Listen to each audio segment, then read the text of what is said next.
Okay, well, I guess I'll start out by saying that I'm a Utah native, so I Ah, lived there a lot of my life. Not at the most nowadays. I've been here for 24 years, so I've been here longer than pretty much. That's probably the other place I've lived the longest. Um, so what I thought I'd start out with is just a little bit of history of the state, some of the places, more than nooks and crannies, because there's a lot of public information available. So sort of the off the beaten path sort of places that about Utah. the natives go.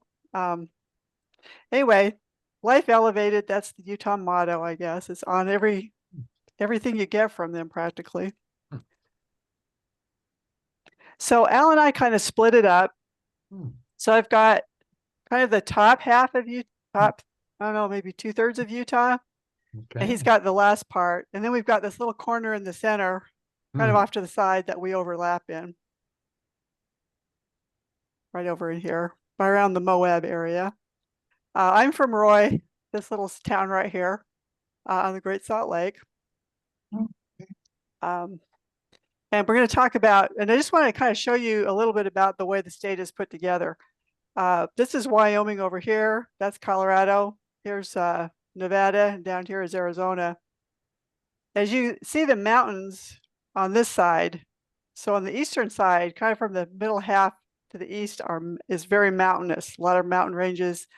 That's where most all the water is. The rivers are all down there. Uh, this area is the Great Salt Lake Desert, and that's exactly what it is. When you see the pictures of the salt flats and the, sand for miles, etc., that's what this looks like in this area. So you can see this is all the way down to Sevier. Sevier Lake is a salt lake as well. Um, this thing has a mind of its own. Anyway, but just so you get some idea of the lay of the way the state's laid out, they carve it up into different types of sections, like the Western Desert and the Northern Mountains and all that, but give you an idea of the geography.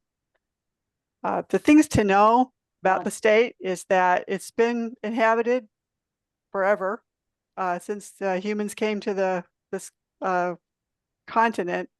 The five major native nations are the Ute, the Goshute, the Paiute, the Shoshone, and the Navajo nations.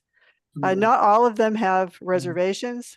Some of them um, have different kinds of parts of the state, but for the most part, Utah never went in for having a reservation system, so they've always been part of everything there. In the 1500s, it was claimed by Spain, so it was originally a Spanish territory.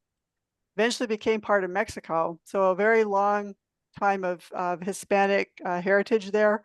They never established the mission system like they did in California and New Mexico.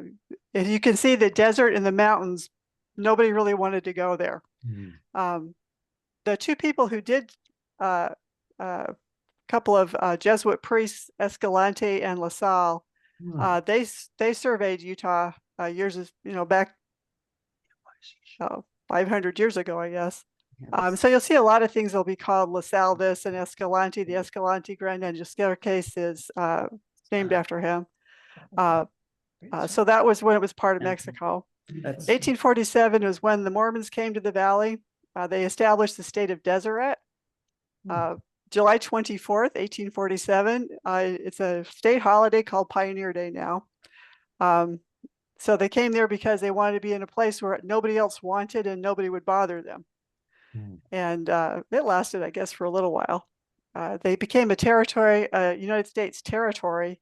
They established what they called the state of Deseret. And again, you'll see a lot of Deseret titled things around there. That's where it comes from. They established the United States territory in 1848, so not very long afterward.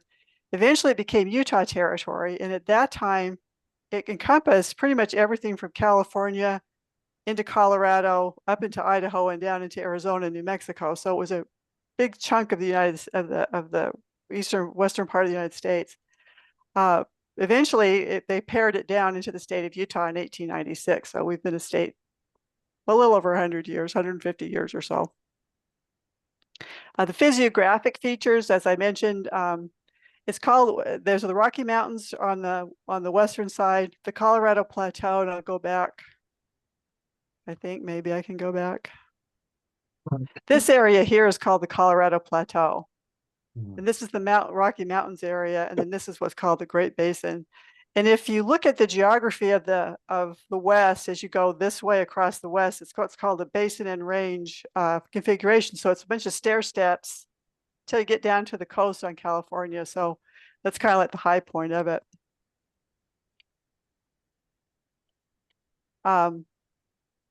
The Great Salt Lake is what's left of a place called Lake Bonneville, which used to encompass this whole part of the western United States. Wow. So this is all the way down into partly to southern Utah over to Nevada. This is a huge salt lake. And as over time it just disappeared, has evaporated until you're left with this part of the Great Salt Lake and then this little tiny thing down here called Sevier Lake. So again, you'll see a ton of things called Bonneville this and Bonneville that, and that's what it comes from is Lake Bonneville. The other thing that we have is a fault. We have a earthquake fault, the Wasatch Fault, and it runs right down this part of Ogden, this canyon type area right in this area. And you can actually go see it, but I haven't been to that spot for a long time, so I wasn't sure if it was still existed to get there, but they used to have a sign that said, here's the Wasatch Fault. So you may, and it shakes a little bit, so you might actually get a little shake there. So you could add that to your list of things to look for. I've been over when I was a kid. I remember one of them pretty bad threw us out of bed one time and threw some stuff off of a shelf and things like that. So it doesn't get too violent, but it's there. That's where Salt Lake City is. So I kind of divided this up into a few pieces of the state. The Salt Lake area, then we'll head north up into the northern part of toward Idaho. We'll go west over here or east over here to Vernal, and we'll go down west a little bit. So this is kind of the places I hung out the most, I suppose. Been down to southern Utah a lot, but Al's been there a lot more recently than I have and a lot more in depth. So he has a lot of good information about that. So this way, if you go straight out of Salt Lake on I-80, you'll come to Wendover. You'll pass the Bonneville Salt Flats on the way. If you want to go, we'll take a look at the mine at Kennecott, the copper mine, and we'll go down here to Spanish Fork, which is we'll see the Mount Timpanogos Cave and the state park down there. So this is Salt Lake. The city is actually built, or this is the Salt Lake Temple, the Mormon temple in Salt Lake. This is the tabernacle. The city is built around this. It's called Temple Square. So the center of Salt Lake is a square and it's the temple. So they'll say North Temple, South Temple, West Temple, East Temple. Those are where things are. So that's kind of how it's laid out. Salt Lake and all the other towns in Utah are built on a grid system. So for the most part, everything's a square grid type of things, and they're all laid out east, west, north, and south. So they might have a address that says 2470 west, 6000 south. And those are actually their map coordinates. And that's how it's all set up. There are named roads here and there, streets and stuff, especially when you get into what's called the Avenues of Salt Lake, which is where the old, really beautiful old houses are. But for the most part, you'll see the coordinates. But in Salt Lake, a lot of times when people do distances, they'll talk, or directions, they'll talk about where it is in relationship to the temple square. And I should make my disclaimer is that not all of these are my pictures, because some of my pictures weren't very good. Especially the older ones. Terrible. So I found pictures on the line that were looked like ones I had that looked a lot better. So this is one of those. So if you see a really nice picture, it's probably not mine. One of the things you can visit when you're there is the Temple Square, and it's the center of the Mormon religion. It's kind of their main educational area. That it was the first temple they built in Utah, the main one. You can go there, tour the grounds. Grounds are really pretty. You can go learn about the religion if you want to, but otherwise they have other stuff there to do. In the tabernacle is it's a big auditorium sort of kind of thing. Beautiful acoustics. It's very nice. This is a picture of the great organ there, which is, to hear that is pretty magnificent in that space. The tabernacle choir and the orchestra at Temple Square. They practice every day at noon. They usually do an organ Wow. concert, and sometimes you can hear them do the practicing of the choir and the orchestra and stuff. And then they do concerts and things here. So um, every year they do the Handel's Messiah. And the Tabernacle Choir doesn't do it, but the Salt Lake Choir does, and most of those people are members of the Tabernacle Choir, so it's really pretty magnificent. Have a lot of really good concerts and things here. If you want to get historical, they have an area called place called the Pioneer Memorial Museum for the Daughters of the Utah Pioneers. So these are you have to be descended from an original pioneer, but they have several museums. One in Salt Lake. I'll show you the one in Ogden. There's one down in St. George, I believe. But they have artifacts and all kinds of historical objects and interesting things about how the pioneers got there and how they lived in the valley when it didn't have any water and all that kind of stuff. And just all kinds of really interesting things, kind of like the nation's attic. If you want to get rid of your old stuff, you go to ask the Daughters of the Utah Pioneers if they want it. So some of my ancestors, actually, their pictures and their stuff is in this place. The other thing is the University of Utah. Just a plug for my alma mater, since I graduated from there. That is way up on the north end of Salt Lake, up against the mountain. I guess it'd be the east end. Salt Lake up against the mountains. And one thing you'll see as you go around Utah and some of other places out west, but mostly Utah, is you'll see letters on the side of the mountain. And what these are is they're commemorating whatever's underneath them. So they're Salt Lake, we've got a U for University of Utah. I don't know what's going on with my thing here. So we got a U. You'll see a W for Weber Canyon. You'll see an O for Ogden. You'll see a W for Woods Cross, which is as you get up the road. B for Bountiful. So if you want to look for a direction, just find that letter, and whatever is underneath it is usually what you're looking for. So that's the university up here. And then the medical center, I don't know. I apologize. My mouse is having more fun than I am. And then the medical center is over in this area. One of the things that the University of Utah has a lot of the museums and the cultural stuff is a lot of it located around the University of Utah. So this is the Red Butte Gardens that was up in that area. I'm gonna move this over. This is looking down from Red Butte, and so Red Butte is right up in here, this area. So looking down from there, you see the Salt Lake Valley. You see across the Great Salt Lake to Antelope Island over on this side. A really beautiful western arid desert kind of a landscape in the gardens. Next door to it is what's called the Utah Museum of Natural History, also called the Rio Tinto Museum.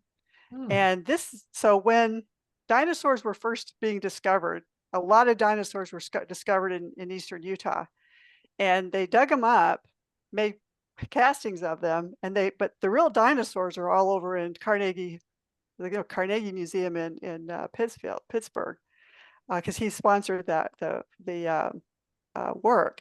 But what they collected here in the Utah National Museum are the other ones that have been discovered since then. And it's a beautiful museum. It's a really magnificent interior space. And it's got some really wonderful displays inside of it.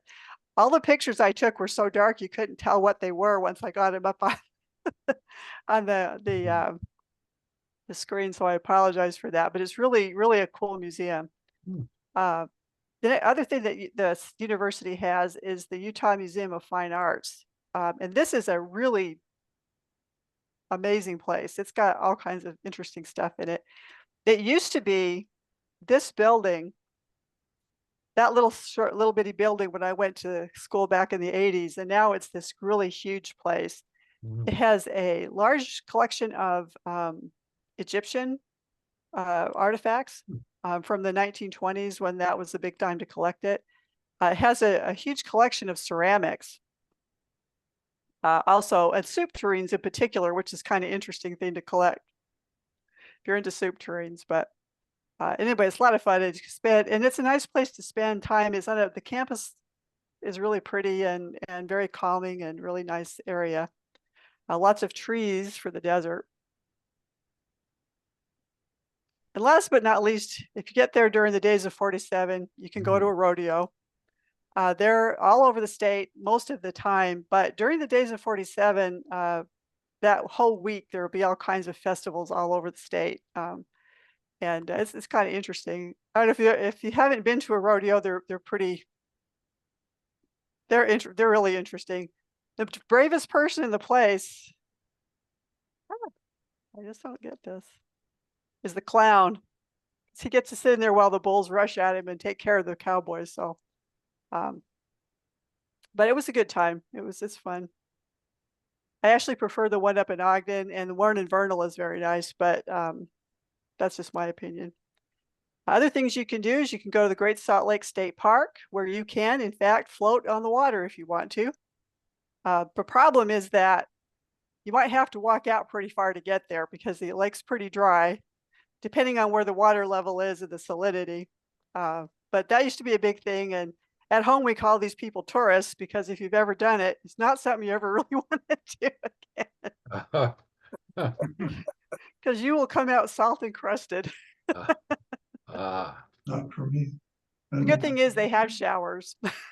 So, I remember I went out on the Great Salt Lake and it really stunk. yes, it does. Is that true all the time? No, there's Sure. certain times of the year when the water starts to recede, it's salt. So the lake gets low in the wintertime. Then as the water melts in the mountains, it comes back out and it dilutes the water again. But in that time frame, all the plant life that grows up because the water's back. Then over the summer it dries up again and it smells terrible when all that stuff rots. It's just really terrible. Where I live in Roy, I mean, you can see the lake from there, and that odor would come up, and it was terrible. But it's only lasts usually a couple of weeks in the springtime. But yeah, you'll remember it. I thought this was a true thing. Here you have a picture proving it, but when I tried it, I went under and filled myself with salt water and sneezed for the next half hour. Oh yeah. Not yeah. fun. Oh yeah. Yeah, depending on the salinity and other things, you might go up and you might be down. I went down.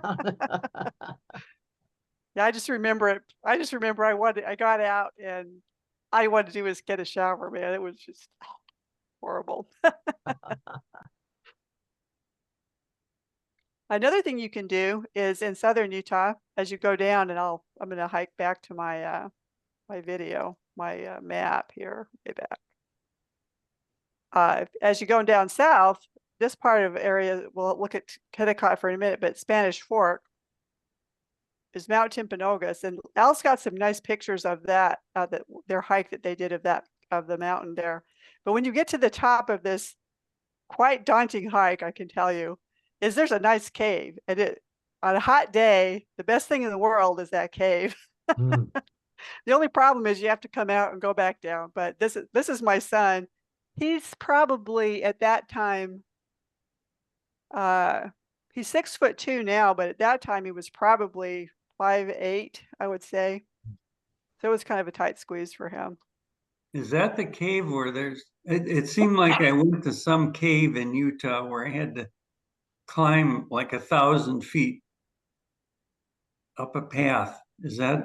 That's the one. That's the one. Okay. Yep. And I it's know I everything was but tired. I was tired. It was hot. It was over 100.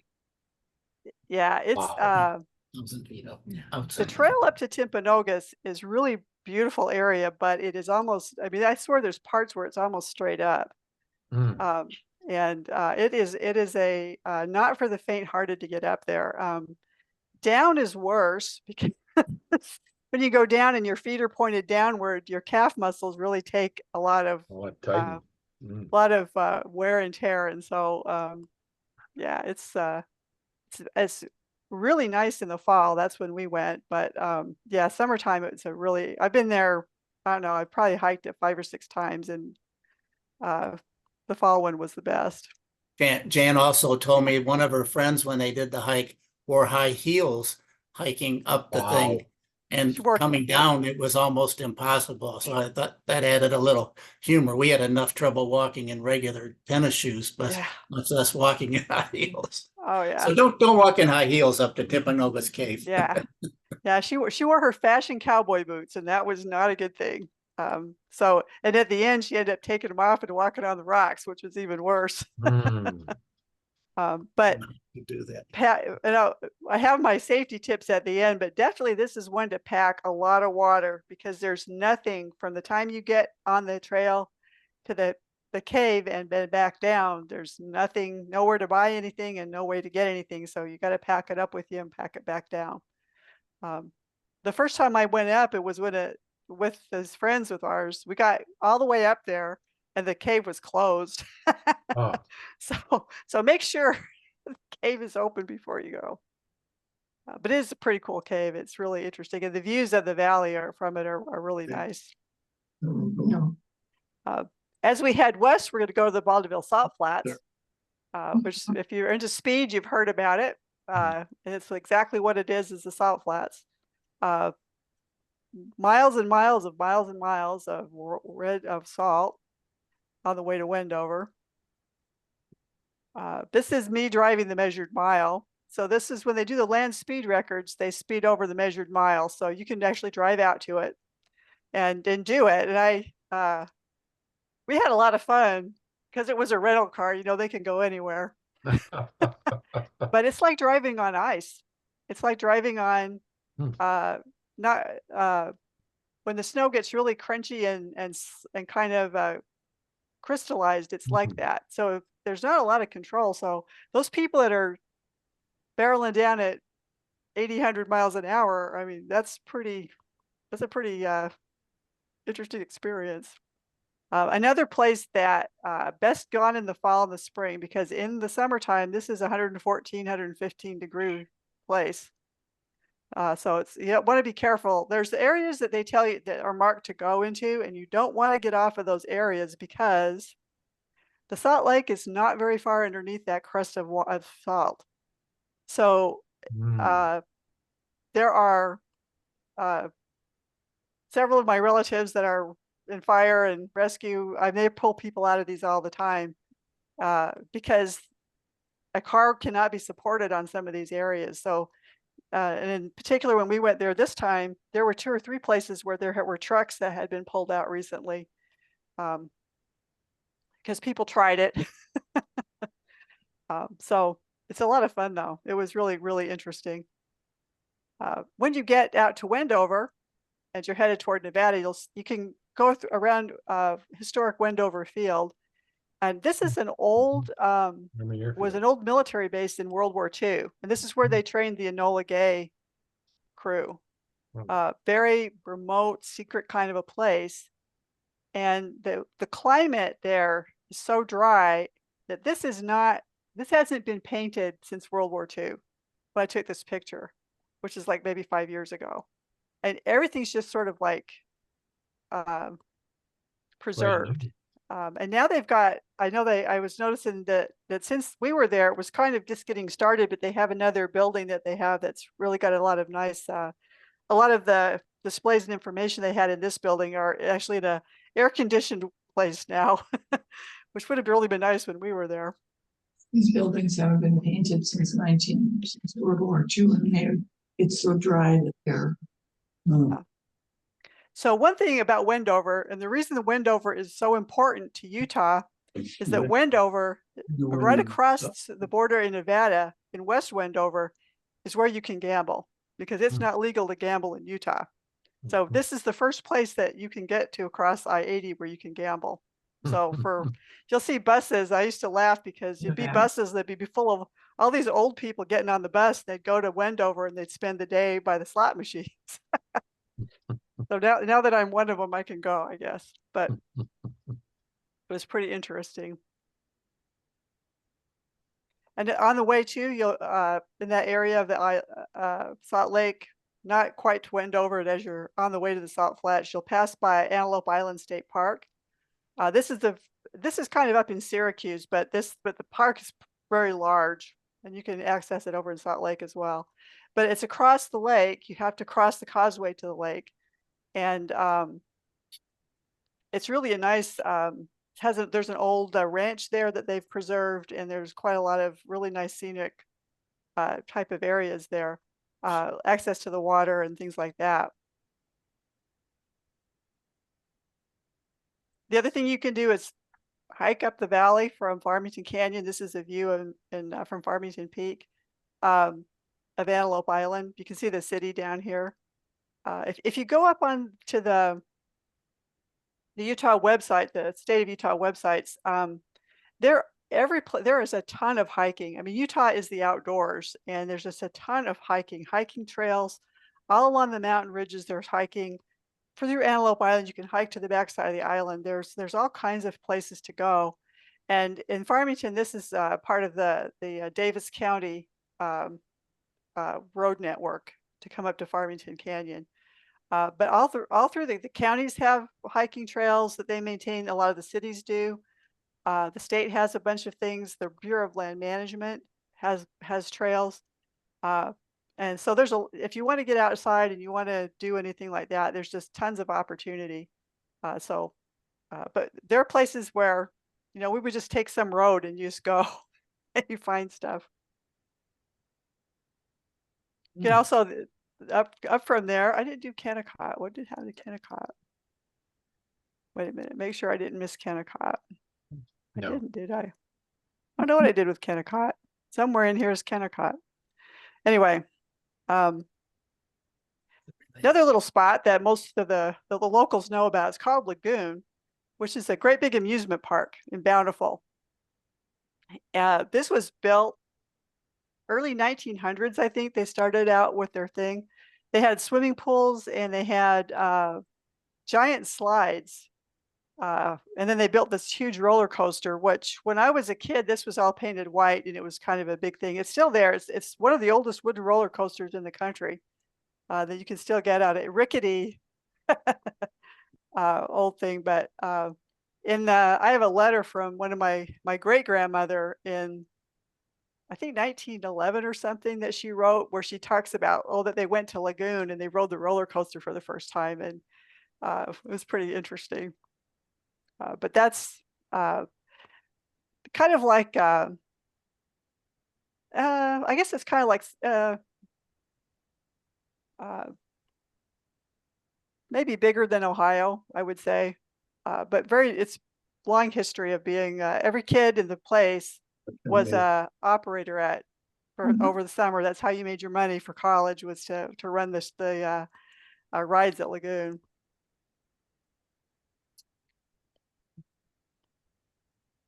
For public transportation, I just threw this in here because I thought about it at the moment. Utah has public transportation, which most people don't really realize until they get there. But they have a train called the Front Runner, and it runs up and down the Front Range of Wasatch Mountainside. So you can get all the way from Provo all the way up to Ogden on the Front Runner. Many people use them as the commuter trains, so that's how they to get to and from work. They have a system called the Tracks, which is light rail that's around Salt Lake County, in that area of the county. They connect to different types of areas to get to the buses, and they also take you up to the ski resorts.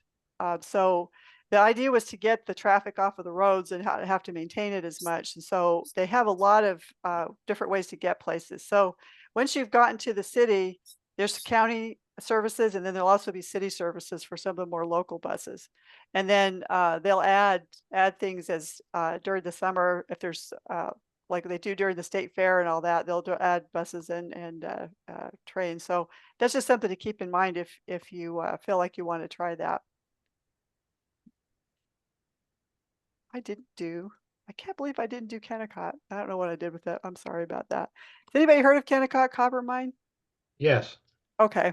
Yeah, I had a couple of pictures of it, and I don't know what happened, and maybe I edited them out or something. I don't know, but super cool. Still there. It's called the Rio Tinto mine now. Mhm. As you go farther up, Let me just say on Kennecott, it's interesting. Cindy and I have been to Kennecott, but it was in Alaska. So I'm assuming it's the same company yeah, that has a unbelievable mining operation in Wrangell St. Elias National Park. Yeah. But Mm. yeah, it's actually the largest open pit mine in the continental United States Mm. at the time. But we used to go there all the time. My dad had this backwards way we got there on these narrow, rocky little roads, and you know, the tire was there, and the drop down the canyon was there, and my mom, we didn't look, and he'd say, "Oh, now so we'd be at the mine." But yeah, Kennecott copper and aluminum, but it's had a few transitions. They call it, its official name is the Bingham Canyon Mine, so that's where what you'll see of it. But they have a nice. You could take tours of it. They have a lot of information about it, and you can watch the trucks work and stuff. It's fun. I don't know why I didn't put the picture in there, but I didn't. Anyway, as you go north from there, we're going to hit Layton, my hometown of Roy, Ogden, and up here to Promontory, which is an interesting place. And gosh, I don't know. I think my mouse hates me. Maybe I did something weird here. Anyway, so as you go north of that in Layton area is the Nature Conservancy's Great Lakes Shorelands Preserve, which is a really, really nice place as far as what this area looked like before cattle and all that came and ate all the grass, because it was all covered with grass. And most of the West was grassland before the cows came and ate all of it. But it's really beautiful. It has a couple of towers you can go up and see all kinds of parts of the rivers and the lakes there. Lots of migratory birds through there in the fall and the spring. So it's really a cool place to go. And very off the beaten path, because I think every time I've been there, I think there's only been 6 people in the whole place, and we were 4 of them. So it was really cool. Oh, Hill Air Force Base. Mhm. Hill Air Force Base. Yeah, got to be there. So this is really Roy's claim to fame. I don't even know what Roy was before Hill Air Force Base was built, but at the base, you can't go on base, but they have an aerospace museum that's really, really nice. It's not quite like the one in Dayton, Ohio, but it's got a lot of the airplanes that were flown out of the base over the years, and they do a lot of restoration there, and you can watch them do the restoration. A lot of people that work at the base volunteer to do the restorations of the different aircraft that they purchase and get donated to them and all that. So that's in Roy. Also in Roy is Warren's Restaurant, which is where I used to work in high school. Their claim to fame is the Mount Ogden Burger, which is a terrible picture of this because the big thing is it's got this slice of ham inside of it, and it's really good. So I was one of the first people to eat a Mount Ogden Burger because that's when I was on my shift when they brought it out. So, and just literally down the street from that is the Burger Bar. So I think if you look like right there, that sign right there is the Warren sign. So they were they were within rock throwing distance, but the Burger Bar was there since I don't know, 1956. So before I was born, they had the Burger Bar. But they have the Big Band, and that's good too. And they best French fries. They're really good. So if you go to the Roy Museum, two choices of junk food to eat, but you'll be in style because everybody will be there. Moving on up to Ogden, Hmm. home of what it was Weber State College when I was there, but it's Weber State University now. But I went there to college there for a couple of years too. This is Ogden's a railroad town. So if as the West, the history of the West was like a history of the railroad. So Ogden was one of the largest railroad depots. I think it was the largest one in the country for a long time until it kind of moved and it went to Cheyenne. And now the railroads are kind of pretty dispersed, but a lot of railroad stuff there. So that's what you come to Ogden for, is railroads. This is the daughter of the Utah Pioneers Museum outpost in Ogden. So old restored. This is a house that I can't remember who lived here. I think it was the Browning family from the Browning Arms. I think this was originally their house, but Wow. they restored the house, and there's a lot of really cool stuff in there. And it's a nice place to spend an afternoon, especially if it's raining outside, which is not very often, but it's there. As I said, the Union Station in Ogden, 4 museums and 2 exhibition galleries, and it's all about the railroads, pretty much. There's quite a bit of art there, but it's just a ton of information about the railroads. They have restored what's called historic 25th Street. So if you walk out the front of the Union Station, you're on 25th Street in Ogden. When I was a kid, this was the red light district. But they've restored it. This little I wish it would quit doing that. My little mouse just doesn't want to. This little dragon, this place there, we had Utah also had, just into a lot of Hispanic citizens, they have a lot of Japanese and Chinese to work on the railroads. The Japanese came to farm. A lot of Japanese farmers came in the early 1900s. And so in Ogden and most places around Utah, they would open, the restaurants were called noodle parlors. And this used to be one of the noodle parlor, the dragon that was over the noodle parlor down. I think it was called the Utah Noodle Parlor, as a matter of fact. So I thought it was great that they preserved the dragon, even though the noodle parlors are gone. But anyway, there's a lot of shopping and restaurants. So that part of Ogden's really, really got a lot of cool stuff to do. And you can spend many hours. They take you through the roundhouse for the trains, and lots of different, all kinds of train stuff. If you're into trains, it's a place to be. Places to eat in are our favorite places anyway. One restaurant is called the Prairie Schooner. It looks like that in the outside, and inside you have this little thing where you're on the campground and they play like Western music, and you have steaks and all that stuff, sagebrush and whatnot. I guess sit in these little things. The competition is called the Timber Mine, and it's kind of a similar concept, but in there you go to be it's inside this mine, which I don't think mines ever really look like that, but it's basically kind of a mine thing with a collection of everybody's old stuff that they got rid of out of their house, and they found a home for it here at the Timber Mine. But both places, great steaks. Both of them, they hand cut all their stuff, and they raise cattle just for them and all that. So it's the place to get a steak. Right. And when you're done, you can go eat at Far Better Ice Cream, which is the ice cream joint.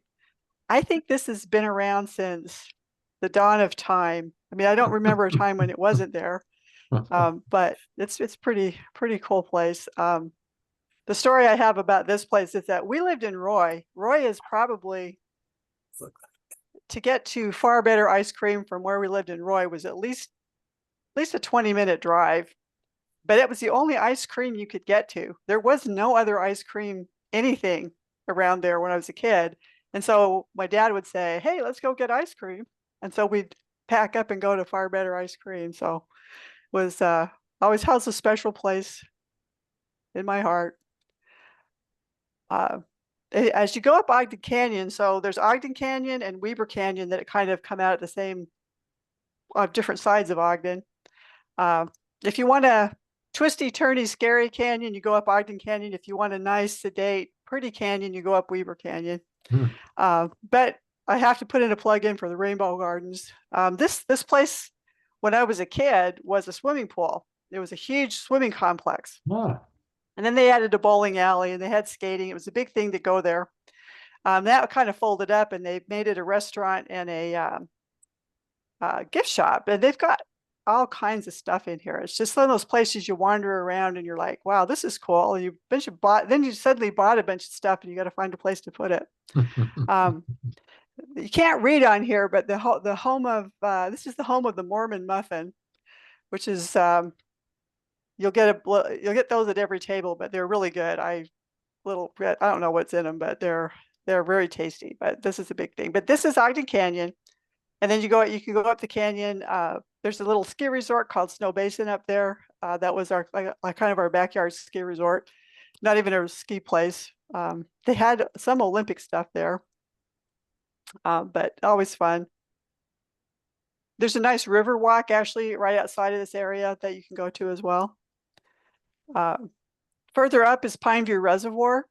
So one of the things that, as I looked at the map of Utah, you don't see a lot of rivers, especially in this part of Utah. And so every river that they had, pretty much they dammed it up because it is a source of water. So Pineview is the source of water for the city of Ogden and everything below Ogden, Roy, and every place else. There's fishing, boating, hiking. You can rent a boat here. You can do all kinds of stuff up here. I've spent many, many hours on the reservoir. And a place to eat, Gray Cliff Lodge, really very nice place. It's an old house that they restored, but the family has owned it for many years, but the food's really great and the trout's outstanding. Not in the town of Ogden, but kind of toward Ogden. It's a place called Smith and Edwards. Had to put in a plug for this. This is a place that when I was a kid, they called it an Army Navy store. So it sold a lot of Army surplus stuff. And they cleaned it up eventually, made it look like this, which is what it is now. But like they say, they have anything you want if you can find it. It is the repository for old Army stuff and camping equipment and cowboy hats and whatever else you would want in there. My father, whenever he was going to buy something, he first stopped at Smith and Edwards. So we'd come out here and if he needed something for he needed a bolt for something, we'd go out to the yard over here. And this was like, I mean, they had stuff in there that I don't even know what it was. They would buy submarine parts and all kinds of scary stuff was back in the yard. This thing's his tank he's got with this car on top of it. And one time they had an ejection seat for an airplane sitting out in the front yard. Anyway, always fun to go out there and pick around. If you're want to be a picker but not want to hit an antique store, this is a place to go. All the way up north, way up at the top up north, is the Golden Spike National Historical Site, and it's actually up in this area. Probably about a 2-hour drive from Salt Lake. I think this thing's crazy. This was so important. This was the huge, this was a major historical moment when they joined the two railroad tracks from the west and the east at Promontory. It's on our corridor, so that's a big thing. But I always think it's interesting that this is the picture you usually see of the commemorating the Golden Spike, but this is what the trains actually look like. Very colorful, very bright. This is the Jupiter and the 119. Some music in the background somewhere. What's that? Oh, I said I'm hearing some music in the background from somebody. I don't know. Uh-oh. Hope it's good music. Yeah. That's my family out in front of the trains out there in the desert, but it's pretty cool. They again, another railroad story, a lot of information about the history of that area. And some of the things that they had to overcome just to get the work done.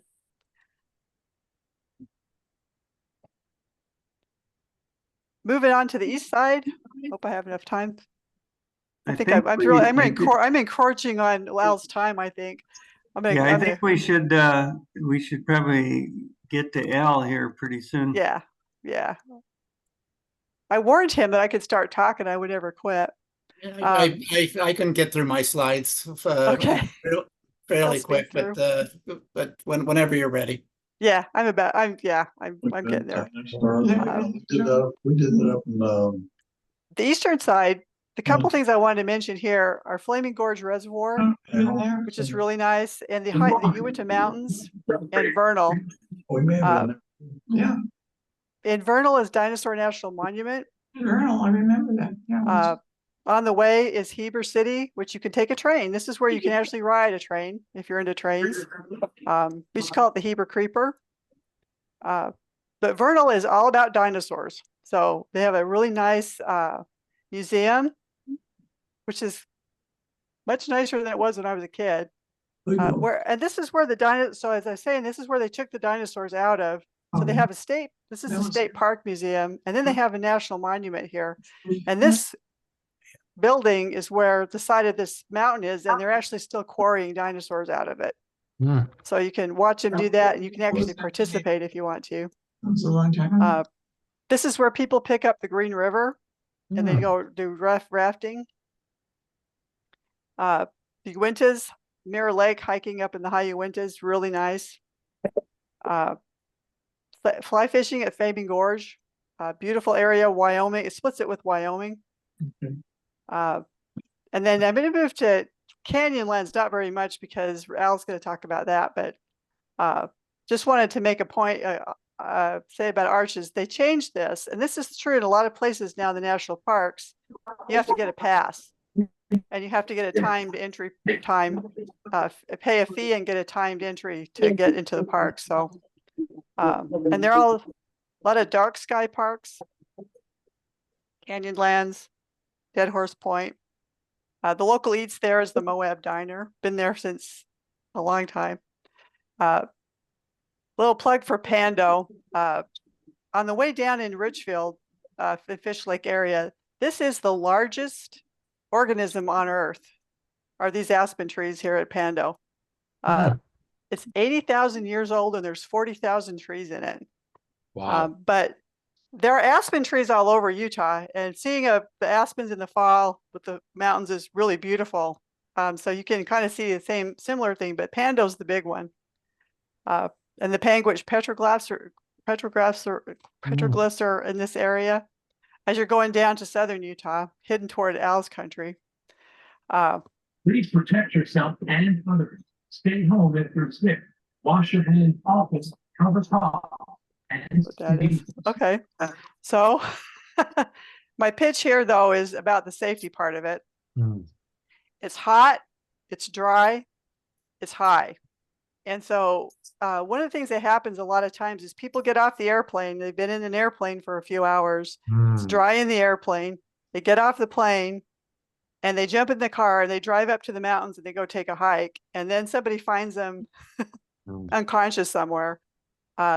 Last year when we went there at the end of July 24th timeframe, end of July, when we got out of the plane, it was 103 degrees. And when we left, it was 109. And it was like that the whole time we were there, and about 15% humidity. So don't underestimate the weather, the climate there.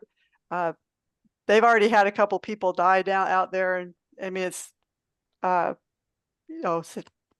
people just don't understand how fast it is. And you can get out there for a couple of days before all of a sudden it hits you and you're having problems. So, and especially know what it's like to have altitude sickness. When you see people getting it, or watch for signs and symptoms, it's something that's an emergency, and you really have to be very, very careful. The next part is the mountains, the canyons, and the deserts. Everything's not dangerous. The temperatures can drop a lot from the mountains you go up in the mountain in the morning and it's nice and warm, and at night it's below zero. Especially when the sun goes down, there's creatures that live there that they were here first. The canyons, flash flooding is an issue. Wish it would stop doing that. I don't know why it does that. Especially in southern Utah, The mouse. what they have, the canyon walls, that sandstone, the slick rock, when it gets wet, you can't move on it. The desert, it's cold. There's creatures all over. Big thing, don't go by yourself. Mhm. You know, you may want to go out and be the solitude of the desert and all that, but don't go by yourself. And even if you live there, don't go by yourself, because that's almost a recipe for disaster. Tell somebody when you're going and when you're going to come back. Just don't forget to do that. You're on such a small dose. I always like, my favorite was watch for snakes and scorpions.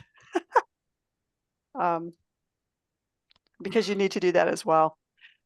I personally have seen lots of snakes and only a few scorpions. That's because I don't kick over rocks and I don't go into places that I can't see, because I don't want to ever see one again.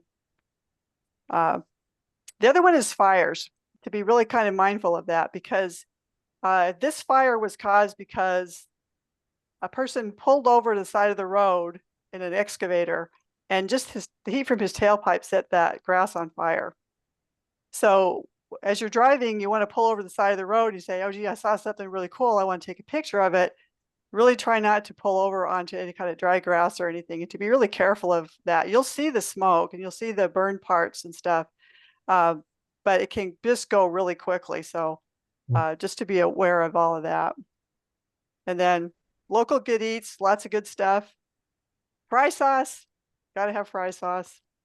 Fry bread and the Navajo taco, delicious stuff. And the scone, which is the only way to eat it is with honey butter.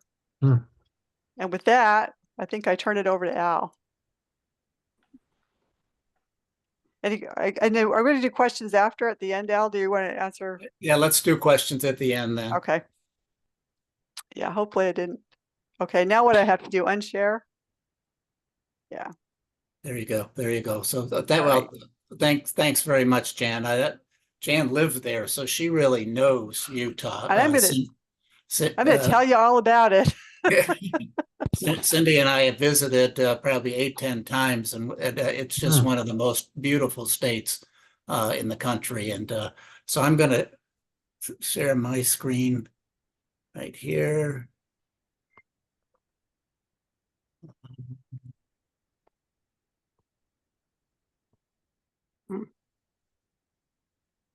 Get it to do this. Yeah, I want to do the slideshow. I got to get the slideshow on it. It's not clicking. It worked a little while ago with this.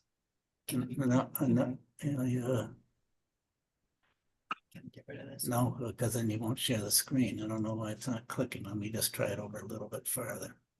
Try to put that over. If not, they'll have to live with this. Can you make it smaller? I don't know. I did the slideshow isn't. But you look like a movie star, Al. Yeah. It's like that right there, right there. Click that right there. Double click it. It's not. Well, all right. In the interest of time, I'm just going to. You'll be able to see the picture. I don't know if can you let go? Well, if you go to slideshow again, and then over on the left, you'll see start from the beginning. Just click on slideshow. Oh, that's what I wasn't doing. Yes. Yeah. Thank you. I forgot about that. Thank you very much. All right. So this is welcome to Utah.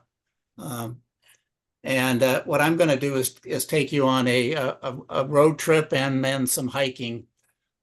Cindy and I usually fly out of into Las Vegas. It's usually a little cheaper than Salt Lake City. And we are not big gamblers at all, but they have great shows there, and the drive from Las Vegas up to Zion National Park is gorgeous. So you go through Mesquite Valley. There's just outside of Utah, there's lots of additional things to see. Death Valley isn't very far away. A lot of other things within that are near Salt Lake City. So we're coming up from down here from Las Vegas. We drive up through St. George that Jan mentioned, and we haven't spent a lot of time there, so I didn't really have any pictures from there. And so what I'm going to do is the blue are the roads that we have taken, or something near to them, that we tour all of southern Utah. There are 5 really gorgeous national parks that I'll take you to one at a time. The first one will be Zion. And then the ones that are in yellow that you see, and I'll come back to this map periodically, are other things other sites other than just the national parks. The 5 big ones are the national parks, but there's some other gorgeous sites that we'll share with you. And I guess the other thing we're really doing, and Jan did mention this, is that this is basically taking you up the grand staircase, and the grand staircase starts at the north rim of the Grand Canyon, and it goes 6,000 vertical feet over five layers of various kind of land formations, and then it goes all the way. Right, and then it goes all the way up to where Capitol Reef and Canyonlands and Arches go. So all of this is kind of a staircase that you're going up through as you're driving. So you're increasing in elevation, but there's all kinds of canyons and terraces and slot canyons and that type of thing that are just really very, very, very interesting. So, and I am taking you, Jan showed you all the hot temperatures. I'm going to show you the cold temperatures.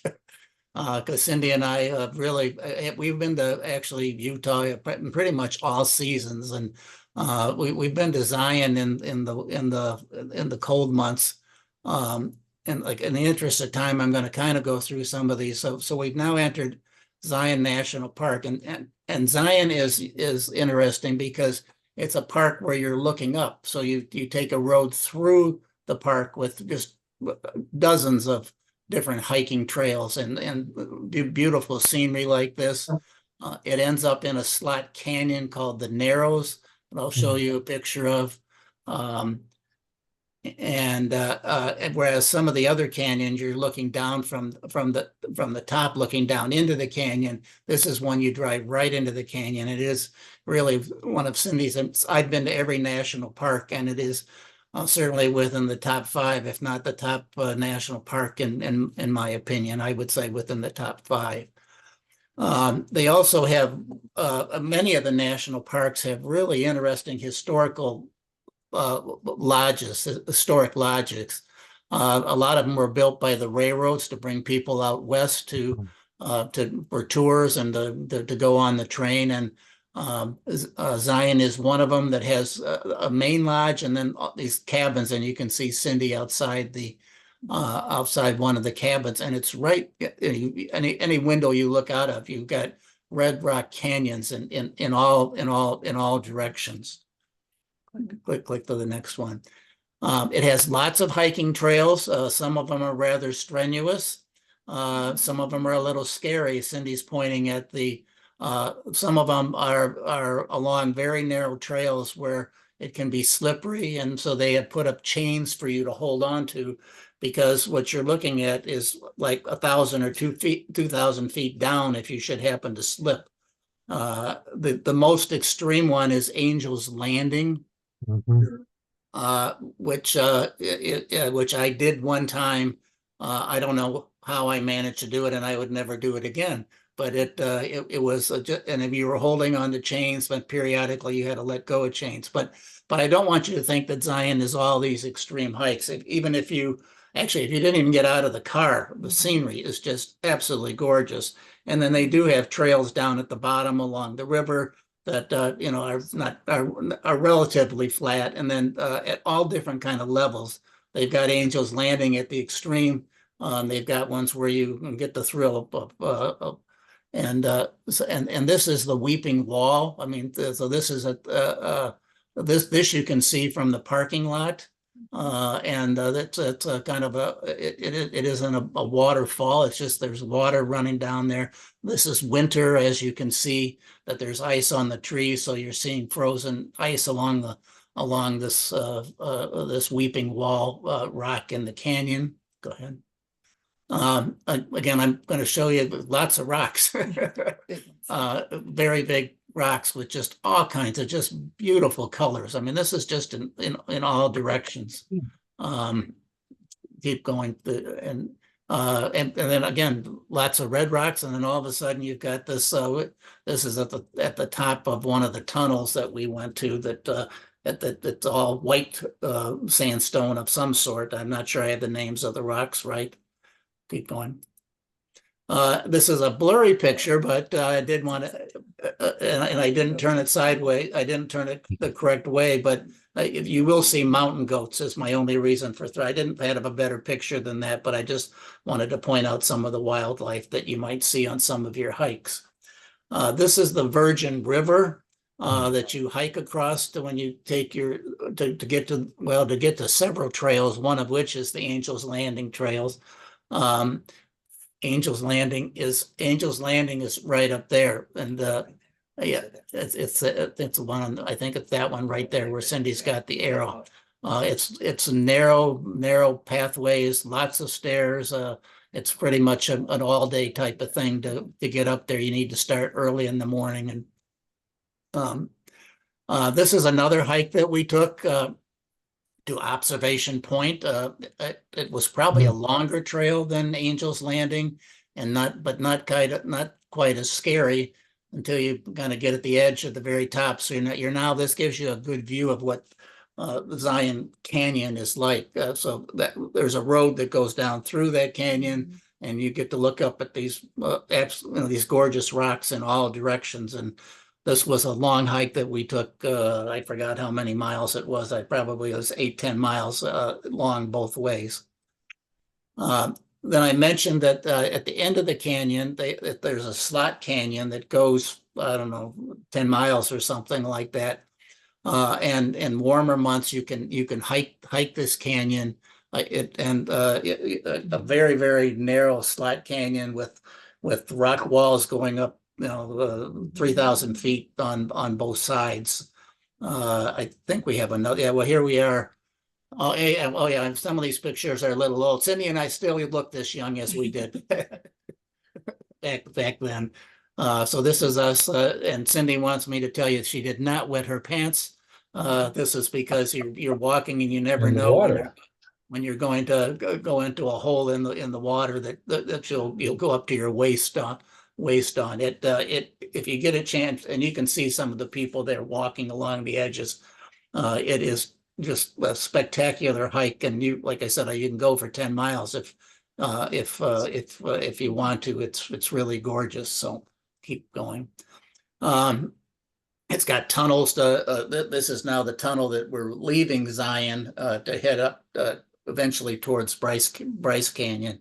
And again, there's hiking at the top above this tunnel, and there's they actually have cut some windows where you can even look through the tunnel. This is a Checkerboard Mesa, another huge mountain that really looks like a checkerboard, and it was beautiful. So now we were in Zion.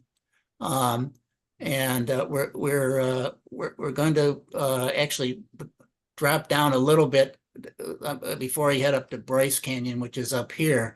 If you head over here and head south instead of north to Bryce, you are only like an hour or 2 hours at the most of the north rim of the Grand Canyon, which has another one of those gorgeous lodges right on the rim of the canyon.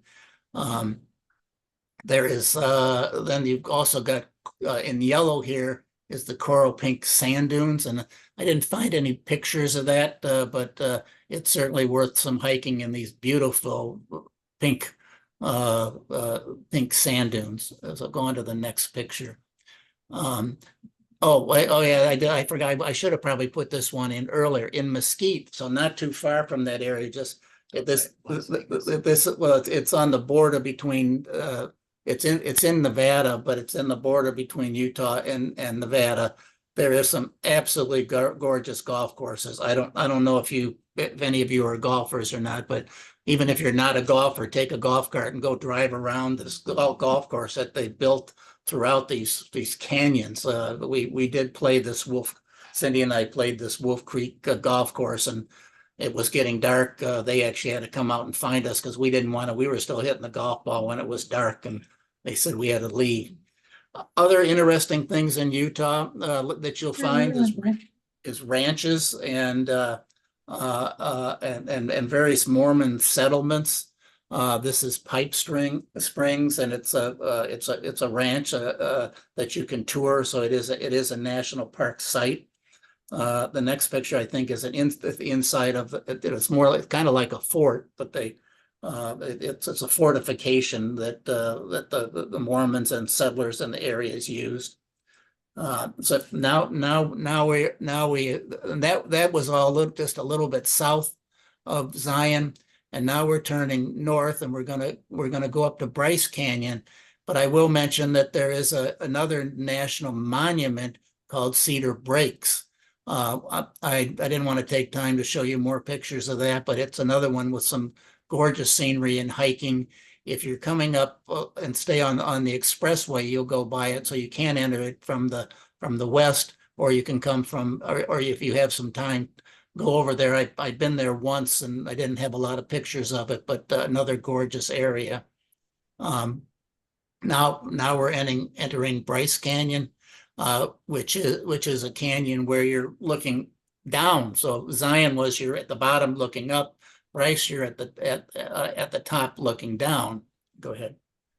They also have a fabulous historic lodge there that I just love the architecture of these old lodges and the quaintness of it. And that's actually the one, the upper left-hand room was the room that Cindy and I had with a balcony that's overlooking the canyon and the hoodoos there.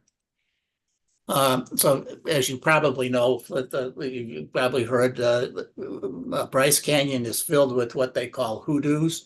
That's just rock that's been worn away by wind and water into all these pillars that fill the canyon with all kinds of shapes and sizes and colors. This is one of them. I mean, I probably have 500 pictures of hoodoos, but I had to narrow it down. This is a picture of the rim of the canyon. So we're inside the canyon, and we're looking up into the rim of the canyon, and then some more hoodoos. Some of them, like I said, are up high, that go up higher than the rim of the canyon, and some of them are down into the canyon. This is in winter. Cindy and I did a snowshoe. You'll see more pictures of that in a bit, but it's the contrast between the white snow and the red rocks is just unbelievable. We did a snowshoe hike in Bryce I think it was December, and they had 7 feet of snow there. So you actually really needed to use your snowshoes as opposed to here where you can go snowshoeing, but for the most part, you don't need them. When you took off your snowshoe, you would sink all the way up to your waist in snow. And needless to say, there was not very many people there. Sorry. Whoops. I'm going the wrong way. Whoops. I'm sorry. I don't know how to go I think I back. advanced too fast. Well, Cindy, in order to get back, I have to escape. And sorry. When I did that one. I did this one because when the sun shines just right in Bryce or Zion, the rocks just look like they're on fire. I mean, it is really, really that red. I didn't put any filter on that or anything. That slideshow thing again. Slideshow. Hit slideshow and then start. Hit slideshow and then start from current. Start from current slide. There we go. Sorry. Okay. And so go on to the next one. So this shows you this is me after we had hiked back up after our snowshoeing. It's worth, even if you don't snowshoe, it's worth going there in the winter just to see the contrast and the between the red and the white. And so that's me. And then I think the next, and that's Cindy with down at the bottom of the canyon, looking up to all the hoodoos. They're just there are these pillars other places, but nothing like what Bryce has. So now, so we took you from Zion up to Bryce, and there's other state parks in the area. This Kodachrome Basin has some beautiful rocks. I already talked to you about the Grand Staircase, Escalante Staircase. There is another trip you could take down to Lake Powell, and I'm going to show you that at the very end because I want to stay on this path. But again, more going up and down the staircase, going down to the lake level when you get down to Lake Powell. But let's head on up. I think the next one I'm going is to oops, let me see. Though the other thing you'll see in Utah is a lot of the Anasazi Indian homes and relics, and this is a replica of an Anasazi Indian home that we drove by, and they'll talk to you a lot about the history of these Indians that lived, literally thousands of years ago. There's next one's another picture of their of the inside of one of their lodges. There's pictographs and there's pectographs. If it's painted on the wall, it's a pictograph. If it's etched in the wall, it's a pectograph. This, I believe, is a pictograph, and just again done by the Anasazi Indians, hundreds or 1,000 years ago, and look how clear it still is. And you can read a lot of different things into it as you study it a little bit more. I'll keep going to the next one. Yeah, sorry. I thought we went to goblins first. So then we go on to Capitol Reef National Park, which is kind of in the middle of everything, and is probably of the 5. It's the newer of the national parks. Never been there. A little bit less known than with Zion or Bryce or Arches, that type of thing, but it is absolutely gorgeous, and with all kinds of hiking trails. It's got a little river that goes through it. Here's an example. It's got arches. Again, I'm looking in the interest of time, kind of going through, and I got to save some time for Joe. So this is just some pictures in Capitol Reef. I would highly recommend taking the extra couple hours to drive down there if you're coming from the north or south. This just shows you the interesting rock formations that you have in Capitol Reef. Looking up at hiking trails where we hiked along that the cliff up there. We had to climb up, and we hiked along that cliff up there. Just all kinds of hikes, and again at all kinds of different levels. Some very strenuous, some that can walk along the valley.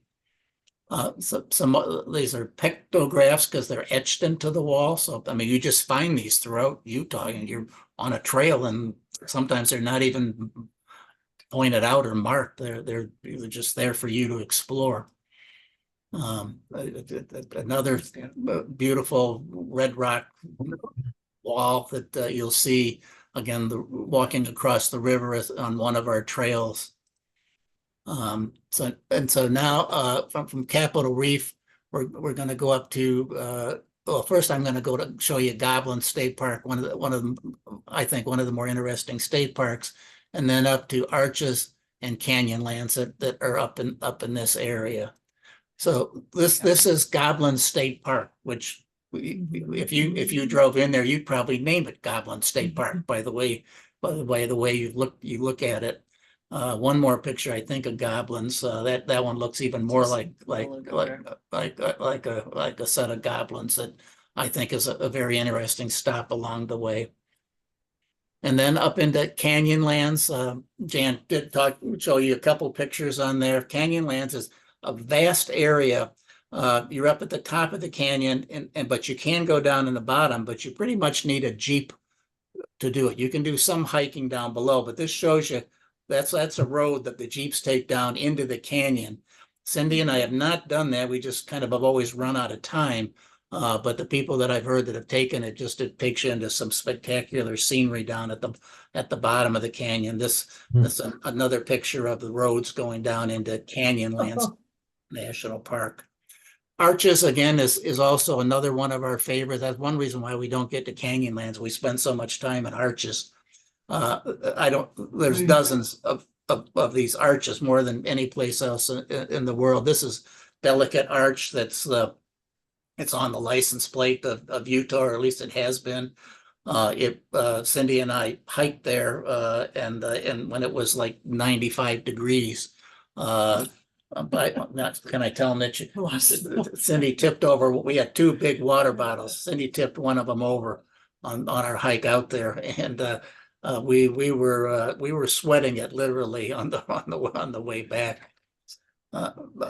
Yeah, more pictographs that we saw along the trail there in Utah, in between all the arches, and just a half dozen of the arches. I could have picked another 3 dozen. So this is partition, and you can see these from the car. You don't have to hike. Some of them you do have to hike too.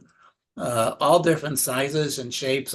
How this landscape art has not fallen over all the history. It's so narrow, but so some are really thick, some are really thin. North window was another one that we kind of really like, and you can see there's kind of a staircase up there to walk to make it a little easier to get up to that arch. 2 side-by-side arches. Another very narrow arch. And then in the surrounding area, there's these castle buttes that just pop up out of nowhere, and you could almost make this into a state park. Or John Wayne movie. Yeah, or a John Wayne movie. It probably was in some. This is from one of the resorts that we like. We have dinner at Sorrel River. It's right along the Sorrel River that go down there. There is lots of horseback riding. Another thing to do in Utah. Some fantastic horseback riding if you're into that. And here they're watering the horses. I don't know where did I go next on there. So that kind of covers this upper area. Now I'm going to cover just real quickly some of the other areas that you might want to visit. For one, the skiing in Utah, and I've skied Colorado, I skied Canada, I've skied Vermont, I've skied Arizona, all over. The skiing in Utah, in my opinion, if you're a skier, your family is the best. It's powdery. We stayed a week at Sunbird one time. That I could name. Park City has some beautiful skiing areas. So I'm just giving you another example. I only put in one restaurant. I put one more, but this is one of our favorite restaurants anywhere. It's called Lakai. Jan, have you ever heard of Lakai? Maybe she's muted, but it's south of Salt Lake City. Just if you write it down and you're in Utah, it's worth a drive up. It's halfway up the mountain. And this was at Christmas time, so it made it even more gorgeous. So I recommend it as a rataurant to go to. Okay. Super good food. Super good food. Yep, and as Jan talked to you about Timpanogos Cave, we did go there one time. This shows you some of the hike that we had to hike up to get to the cave. Cindy actually had injured her leg, so she wasn't sure she was going to do it. But whatever it did, it loosened up her leg. By the time she was done, her leg didn't hurt anymore. So we thought it was a good thing. So. That's gives you an example of how you had to start at that bottom of the canyon to get up to this cave, and then this is just one of the rock formations. The next one, just beautiful formations inside this cave. I have 2 dozen different pictures I just threw in one, and Sundance is another area where they have the music festival and the film festival. It's also a ski area, beautiful country, a little bit different than some of the rest of Utah. It's worth a visit to Sundance, particularly with the arts that they have there. And then I mentioned to you Lake Powell, way down at the very but again, one of the dammed up lakes that Jan talked about. It's one of the largest man-made lakes. So they basically flooded this area, and we took a 2-hour boat ride so if you want to see all these rock formations and you don't want to hike or drive, hop on a boat, and it also gives you the contrast between the sky and the lake and the red rocks. So I just got a couple pictures of Lake Powell is worth going to. Can you click the next one? Again, this is right from a boat. You can sit on your seat in the boat and see all kinds of spectacular scenery. And then you end up at the end of the boat ride at the world's largest natural bridge. So even though we saw lots of arches up in Arches National Park, the largest one we saw was is a long hike or a boat ride. Again, it was an hour and a half ride there, maybe an hour and a half back to Rainbow Arch, which then you get out of the boat and can hike around the area for a while. And one more, and then I'll close with probably the ugliest part. The ugliest part of Utah is Four Corners, where it's the only place in the country where 4 states come together. So Cindy actually has a hand and hands and feet in 4 different states. So I'm finishing with that, and we're 5 minutes. I got 4 minutes for Joe or to ask questions. I'm turning it back to Joe for whatever he wants to say, or we're happy to answer questions. Okay, I am not going to say much. I had some topics for future meetings that I was going to discuss, but I think these presentations are so good that I'll just do that by email. So you're going to be sick of seeing emails from me. Let's go right to questions or discussion points. Anybody have comments, questions? Something we missed. Is there something that you've seen in Utah that we didn't talk about? I remember a place called Dead Horse Point State Park. Yep. Have you heard of this, Jan? Yep. It's right by Canyonlands area. Yep. It's by Canyonlands, but it's just one spectacular view. Yeah. I mean, you can't describe it. And then the other thing I remember is I went to the genealogy center of the Mormon Church, and I got all sorts of census reports and everything with my ancestors in there. That was spectacular. I mean, it's just a spectacular state. Basically. And I might also say that I forgot to mention that, but there are just outside the boundaries of Utah are like 4 more national parks. If you go to the west and you cross just over the border into Nevada, you have Great Basin National Park. And I could have included more pictures in there because it has even different kind of scenery. And then if you go just to the southeast corner of Utah, you have Mesa Verde, the Anasazi Indian village that is just unbelievable. And you can actually climb into them on ladders, and it's another beautiful place. Black Canyon of the Gunnison is a newer national park. Pardon me. And then you think Sleeping Bear sand dunes are large. Colorado has has Great Sand Dune National Park, which is like 3 times taller than Sleeping Bear sand dunes. So just that area of the country, Utah, and a lot of things just very close to it is well worth the trip. It's U of M retirees talk, Oh. Zoom talk about the national parks in Utah. Oh, So here I am listening to it on the bus on the way here, and I'm going, now I want to go to Utah. right. Kathy, could you mute yourself? Yeah. Oh, I'm sorry. I'm sorry. Uh, and again, it is available to people, whether you just want to drive and just see the scenery, you want to get into extreme hikes, extreme skiing, whitewater rafting, or just or the city and the history in Salt Lake City, or even St. George. It just got such a variety of things that if you haven't been there, you should put it on your bucket list. So maybe with that, Joe, but unless there are questions, we'll close down. Yeah, well, just in the last day or two, we put together the meeting for June 25th.